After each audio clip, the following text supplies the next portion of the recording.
2025 ini bisa dibilang sebagai era barunya Bitcoin. Status Bitcoin sekarang sudah bukan cuma untuk trader atau crypto bros lagi, tapi udah jadi salah satu strategi para big company di dunia. Ya wajarlah dibilang strategi, karena sekarang ini para big company yang namanya sudah nggak asing didengar sampai yang nggak pernah kalian dengar sekalipun sudah mempunyai aset simpanan 350 miliar dolar Bitcoin atau sekitar 5.600 triliun rupiah. Selain itu, mereka borong Bitcoin segitu banyaknya bukan untuk dijual, tapi cuma untuk disimpan. Aneh banget gak sih? Kalau dibilang ambisi, berarti ambisinya mereka bener-bener gila-gilaan banget. Karena menurut perkiraan Jesse Myers, Head of Bitcoin Strategy di Moon Inc. pada 2045 nanti, semua Bitcoin yang ada bisa saja diambil alih sama institusi-institusi besar. Jesse ini bilang, ibaratnya mereka semua lagi cari tempat buat naruh duit mereka yang tadinya cuma stuck di obligasi. Ya, kalau dihitung-hitung total uangnya sekitar 318 triliun dolar atau sekitar 5.000 kuadriliun rupiah. Dari totalan aset global yang senilai 1.000 triliun dolar atau sekitar 16 kuintiliun. Aduh, udah gak kebayang deh seberapa banyak uangnya. Makanya mereka tuh kayak ekstra banget buat putar otak ngejadiin Bitcoin dan emas jadi pilihan aman aset mereka karena gak gampang kena inflasi. Terus, siapa aja sih para perusahaan besar yang punya aset Bitcoin sebanyak itu? Oke, kalau kalian kenal MicroStrategy, dia ini jadi salah satunya. Tapi dia bukan jadi satu-satunya perusahaan.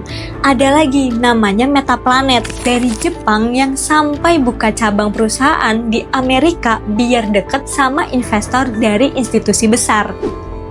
Nah, selain kedua perusahaan tadi yang statusnya sebagai pemain besar, tapi masih ada lagi beberapa pemain yang lainnya. Contohnya kayak 21 Capital, perusahaan baru yang didukung sama SoftBank dan Cantor Fitzgerald. Dua nama yang udah terkenal banget di dunia investasi. Selanjutnya ada juga H100 Group dari Swedia yang udah jadi perusahaan publik dengan Bitcoin Treasury. Selain itu, ada juga Kindly MD dan Nakamoto Holdings yang baru banget merger buat bikin treasury senilai 710 juta dolar atau sekitar 11,36 triliun. Dan jangan lupa juga CoolerTech yang katanya yield dari Bitcoinnya sampai 93%. Dan Tramedia yang baru aja ngumumin bakal bikin Bitcoin Treasury sendiri sebesar 2,5 miliar dolar atau sekitar 40 triliun. Nah, coba semua Bitcoin yang dipegang sama institusi tadi kita jumlahin.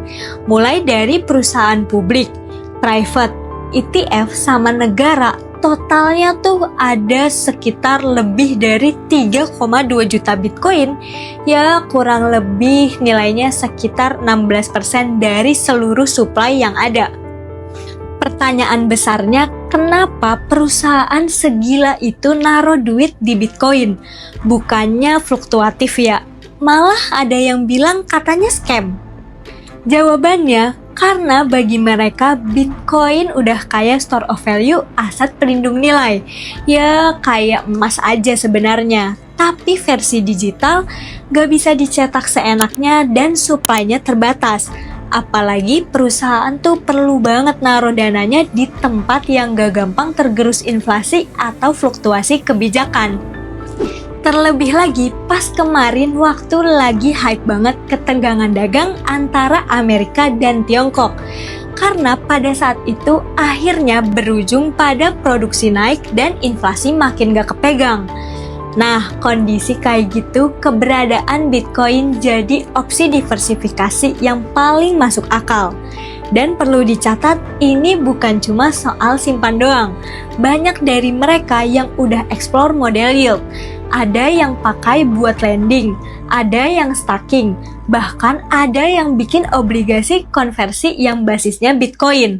Jadi Bitcoin mereka bukan cuma tidur doang, tapi kerja juga.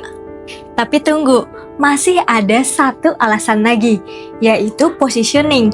Perusahaan yang pegang Bitcoin kelihatannya lebih tech savvy, lebih modern dan lebih relevan. Ya modelan kayak gitu mah udah dijamin bakal dipepet terus sama para investor muda.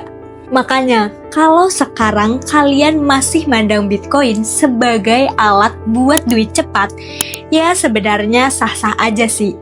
Tapi ingat, sekarang ini institusi pada punya taktik game yang berbeda. Mereka beli sekarang bukan buat dijual minggu depan, tapi buat tahan sampai 2045. Dan kalau sampai benar yang dibilang kalau setengah suplai Bitcoin bakal dipegang perusahaan, ya udahlah, kalian terima nasib dan sepintar-pintarnya kalian aja. Oke, kita flashback dikit ke bulan Mei tahun 2025 kemarin.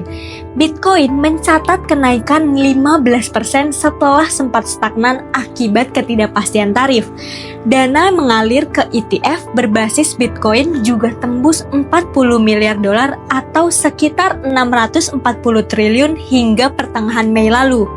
Tapi pada bulan itu juga ETF Bitcoin hanya mencatat 2 hari arus keluar dana.